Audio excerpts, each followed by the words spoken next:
احمد آباد سے سورت جانے کے دوران صدر مجلس بیرسٹر اویسی کے ریلوے کمپارٹمنٹ پر سنگباری، مجلس کی مقبولیت سے کئی جماعتیں بوکھلاہٹ کا شکار۔ ہبلی عیدگاہ میدان میں شہید اعظم ٹیپو سلطان کی یوم پیدائش تقریب منانے کے لیے مجلس نے انتظامیہ سے مانگی اجازت۔ راہل گاندھی اور ان کی والدہ نے ہماچل پردیش سے آخر کیوں بے رخی اختیار کی ہے؟ سابق مرکزی وزیر روی شنکر پرساد کا سوال۔ سوکے چندر شیکھر کے کیجریوال کو لکھے گئے مکتوب کے بعد بی جے پی اتری سڑکوں پر، تحقیقات کا مطالبہ۔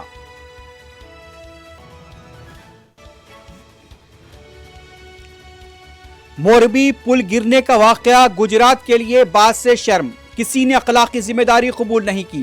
نوٹ بندی سے ملک کی معیشت کو نقصان، چدمبرم کی پریس کانفرنس۔ گیان واپی معاملے میں مشتبہ شیولنگ کی پوجا کی اجازت سے متعلق فیصلہ 14 نومبر تک کے لیے ملتوی۔ مہاراشٹر کے ناندیڑ میں کانگریس کی بھارت جوڑو یاترا جاری، راہل گاندھی نے گردوارے میں ٹیکا ماتھا۔ حیدرآباد نریڈمیٹ پولیس اسٹیشن کے حدود میں ظالم باپ نے 2 سالہ بچے کو نشے کی حالت میں بے رحمی سے پیٹ کر ہلاک کر دیا۔ نیوزی لینڈ کرائسٹ چرچ مسجد میں فائرنگ کرنے والے دہشت گرد نے عمر قید کی سزا کے خلاف عدالت میں داخل کی درخواست۔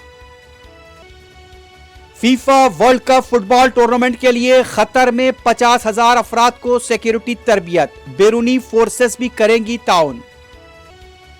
اور امریکہ کے سابق صدر ڈونلڈ ٹرمپ 15 نومبر کو کریں گے اہم اعلان۔